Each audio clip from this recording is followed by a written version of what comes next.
I tried the best new beauty products and also not so new beauty products because they're not new to you, but they might be new to me in 2024. And here's what actually worked. Seriously, what would I have done in 2024 without the L'Oreal Paris Glotion? The best way to describe this product for me is a glowy luminizer. I will show you some on the back of my hand. This is actually my favorite shade. It comes in 4 different colors, some a little bit lighter and some a little bit darker, but this is 902. And I will blend it out for you because it is absolutely gorgeous. It is pretty much just like a glow booster. You can see on my hand the shine that is giving. And the way that I like to work with it is I actually put it on just like I did on my hand, but straight onto my face, pop some foundation on top, and then get my beauty blender, blend it out. That leaves my skin looking so glowy, so healthy, and so flawless. It also kind of shears out the foundation, or really means that you don't need to use as much foundation because this is adding, I guess, a little bit of coverage, a little bit of glow, so you don't have to use as much foundation. I was very lucky that I actually originally picked this product up in America in January, literally like first or second week of January. And I said, guys, as in L'Oreal Paris, why has this not launched in Australia? And thankfully, they launched it a couple months later, so now everyone can get it. It is such a good product, and I'm just so happy we can finally get it because I practically use it nearly every single day. To continue on the complexion train, Summer Friday Skin Tint is so good. I just don't know why no one else talks about it. It is extremely lightweight. It evens out your skin, but it actually still has a decent amount of coverage. I would say it's like a light heading on medium coverage, which is pretty good for a skin tint. Doesn't feel heavy on the skin, adds a beautiful glow, lasts super well. It is just that product that I continue to pick up in 2024. I actually think I started using this a year prior, but this year I definitely have used it a lot. Let's move on to concealer, and I really feel like this year, 2024, was the year of the concealer. If you follow me on Instagram and TikTok, and also if you don't, I don't know why, you should do that right now. I am a Kosas Revealer Concealer girly. That concealer is one of my all-time holy grails. I've actually run out at the moment, and that's why I have tried some new ones. These couldn't be further from Kosas Concealer. The Kosas Concealer, I would say, is super, super hydrating, whereas these, they're not hydrating, but they definitely have more of a satin finish. I would say this concealer definitely dominated the first half of the year. This is the Natasha Deanna one. It's called their Hyglam Concealer. You can see the coverage is definitely really there. If you guys follow Makeup by Spencer, he actually did this whole series on trying to find the best concealer, and this won it. I think what makes this concealer so impressive is that there is still some kind of hydration there. It's not super matte, but the coverage is still totally there as well. And then we have the Hourglass Vanish Concealer, which really I've only just started getting into maybe the last 1 or 2 months, so it is a recent love, but I'm finally understanding why so many people on TikTok and Instagram rave about the concealer. It is super full coverage. I would say even more full coverage than the Natasha Deanna. You only need a really, really little amount, or it can get a little bit too cakey or a little bit too creasy, but I'll just show you a little comparison. Coverage is there. And I would say this is quite an interesting formula because it does feel kind of dry, which sounds like such a turnoff, but weirdly works really well underneath the eyes. You can see it's already dried down even before the Natasha Deanna. I feel like comparing the two, the Natasha Deanna definitely has a little bit more of that like pearlescent finish, whereas the Hourglass is a lot more matte. And I would say I would use the Hourglass more on blemishes as well. Honestly, I don't think you can go wrong with either one of these concealers if you are looking for something a little bit more full of coverage. This next product kind of broke the internet. One, because Rhode was stepping out of their traditional skincare previous launches, but also everyone was saying how ugly the packaging is. To be honest, I don't mind the packaging. I don't think it's my most favorite packaging ever, but what I love is what's inside. These are the Rhode pocket blushes, and if you are a beginner or you like a glowy, creamy blush that's super easy to blend, you need to find a way to get your hands on this. And yes, this is day 1,200 and something asking for Rhode to launch into Australia. Fingers crossed it happens in 2025. I just need to be honest about my favorites. I feel like that just says enough. You saw that I just lightly swiped that, and that's the pigment payoff. It is super creamy. This is the color Sleepy Girl, and they are so easy to blend. I really feel like also the colors that she chose are absolutely gorgeous. And you can see it does sheer out. It is not a super, super pigmented blush, but I understand that not everyone wants that. And honestly, sometimes I just want something I can quickly put on, or I can layer with a powder blush on top. And for that reason, these blushes just, I continuously go for them. I'll swatch you another one. This one is called Spicy Marg. I'll do it this way so you can see the pigment and also how easily that blends out. As you can see, based off that swatch, if you do add more, the color definitely does intensify and builds. It's safe to say I've been loving Rhode's introduction into makeup. She definitely has been teasing a new lip liner, and I'm super curious about that one as well because I am just very impressed with this. Also, she should do a cream bronzer version of this. Talk about lip liners. Maybelline absolutely killed this launch. These are their lifter liners, and these are some of the best lip liners I've ever used. You can practically get them on sale for around $10 in Australia. They are super creamy. They are super long lasting. The colors are absolutely beautiful. This is probably the main color I've been using. This is called Peaking. Honestly, I love these so much that I usually just pick up any random shade depending on my mood that day, and I know it's going to look good.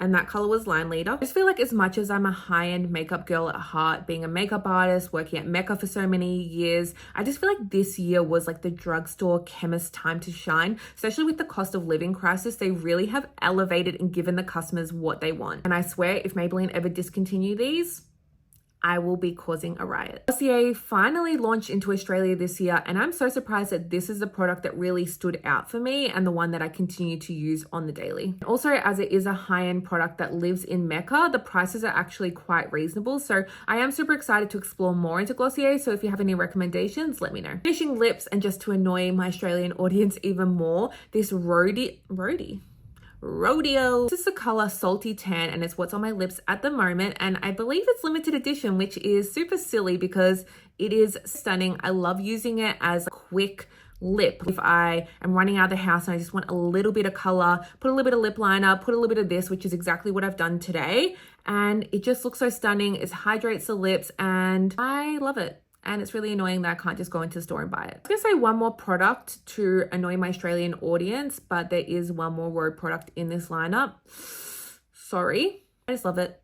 And I'm really sorry. I do quickly want to mention one of the most used eyeshadow palettes that I've had in 2024. This is not a new eyeshadow palette for me. I used to work at Mecca for years and I used to sell this eyeshadow palette. But what's really strange is I only used to use the matte shades. And then when I was in Japan, I built up the courage to use Google Translate and ask one of the workers that was working, I believe at Kiehl's, what eyeshadow she was using because it looked absolutely stunning. And you guessed it, she recommended the Toofaced Born This Way palette, which was great because I already owned it. Was I a little bit sad that it wasn't some cool niche Japanese thing? Maybe a little bit, yes, but it did make me realize that I have not been using these shimmer shades because I thought the formula wasn't that good. Truthfully, they're just a little bit different. They are a little bit thicker, but you can see how pigmented they are. I will recommend to use your fingers because I feel like it melts and just applies so much better. Honestly, I recommend that for most shimmer shades anyway. But yeah, I just want to mention this. Of course, I have been using my mattes, as you can see, but I have been incorporating some of these shimmer ones, especially these three, into my routine. I think she said that she was using this, so maybe I need to use that one more. But I just want to recommend it because it is a really, really good palette and it's not limited edition. Yes, I am looking at you, Makeup by Mario Ethereal palette, which I absolutely love, but I believe he said he's never bringing back. Talk about fun. This year was definitely the year that I leaned into plum mascara, and so many brands have released beautiful plum mascaras, but the one that I continuously pick up is the Benefit. This is their famous Bad Gal Bang formula, but now in a plum shade. That's what I've got on my eyes, but I also do need to mention that I've been loving the brown shade. I do love black mascara, don't get me wrong. I do wear black mascara pretty often. You'll see me wearing black mascara, but something about switching it up to a plum or even just something a little bit more natural like the brown, it's just so fun and a little bit different, and I have honestly been using these so much. And I do find with my shorter lashes, it does add quite a bit of length and separation. I wouldn't say it's the most volumizing formula, but if you are someone that likes length and separation, these are a good one. Also, it never flakes and gets weird on my eyes as well. For me, this Dior blush in Rosy Glow is just that blush that I know I can trust it's going to look good pretty much with any makeup look I put on that day. It's just going to give me the right amount of color, but not too much color. It's going to complement everything. And I do wish there might be a little bit more of like a satin finish to it. It's a little bit matte sometimes, so a little bit of shimmer would be nice, but I cannot lie and say that this wasn't the blush that I used the most in 2024. And I know Dior blushes are definitely more on the pricey side, but again, it makes me feel good. I love a little luxurious moment here and there because it just makes me feel luxurious, and this is my blush of choice of 2024. If you are someone that has a 9-to-5 job, or you just don't prioritize enough time in the morning to fill in your eyebrows, and that is something that you like to do or you need to do because you're like me and have practically no eyebrows otherwise, then this is going to be your best friend. Super easy to work with, and I am very blessed to say that the Anastasia Beverly Hills did my brows this year, and she was saying that so many people press way too hard with her brow pencils, and that's actually not how to use them. You're meant to use it with quite a light hand, and it has been a game changer in, you know, how quickly I do my brows, but also how long my eyebrow pencils are lasting. I use this pretty frequently, and the fact that I still have quite a lot left is honestly, it amazes me. So I can't say much more positive about this. It's a brow pencil, it does the job, and it makes my brows look really nice. And if you are a redhead like me, even though I am a fake redhead, the shade Auburn is really beautiful because it is warm and orangey without it being like red and super bright. Talking about brows and people I've met, Selena Gomez. I'm sorry, that is just the most wild thing I've ever said out of my mouth, the fact that I've met Selena Gomez in 2024. Wow. But yes, I did meet Selena Gomez in 2024. That was actually the US trip that I got my first ever Glotion. That trip also introduced me to the best brow gel I've ever used, the Rare Beauty. Honestly, I don't even know what this is called. Rare Beauty Flexible Lifting Gel. That. I'm hoping that in 2025, she releases tinted versions of this because, as I've mentioned, I'm a sparse light brow girly. A little tint would be nice. But what I love so much about this brow gel is, one, the brow actual brush is quite small, but not too small. So like you're not there for hours, but also it is quite precise because the brows are a small area, but this stuff really does hold your brows in place. I feel like it does give that like semi-laminated without it being like too crunchy. I don't want a soap brow, especially not for my day-to-day, but I do want something that is going to hold my brows up, and this does that. I didn't know I could love a brow gel so much, but this has been my number one of 2024. Talking about Rare Beauty, I may as well talk about their setting spray. I would consider this more like a finishing spray purely because it's a lot more hydrating than it is setting. I'm not saying it doesn't make my makeup last longer. It might a little bit, but the reason why I love this and the reason why it was a highlight of my 2024 is that it is extremely, extremely hydrating. I don't know about you, but my skin sometimes just goes weird and it hates everything. Your makeup just randomly decides one day to look really cakey, really dry. Could be the weather, could be hormones. Honestly, I don't even know what it is, but it does happen. And that definitely happened to me this year. But a few spritz of this during my makeup, after my makeup, really saved me. I even sprayed on some today because it just gives the most hydrating glow. It just melts your makeup in.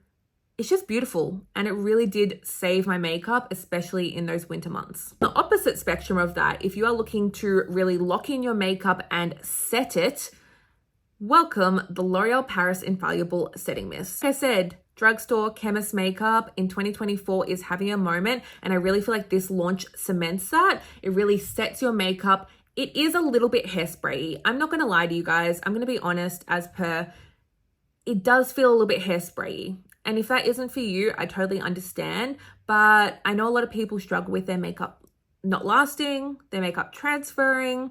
And if you are someone that struggles with those things, I highly recommend you give this a go, especially if you have seen the One Size setting spray. I absolutely love the One Size setting spray. I still use it. I still have it. But I think this is very, very comparable, if not practically the same, for a lot more affordable price point.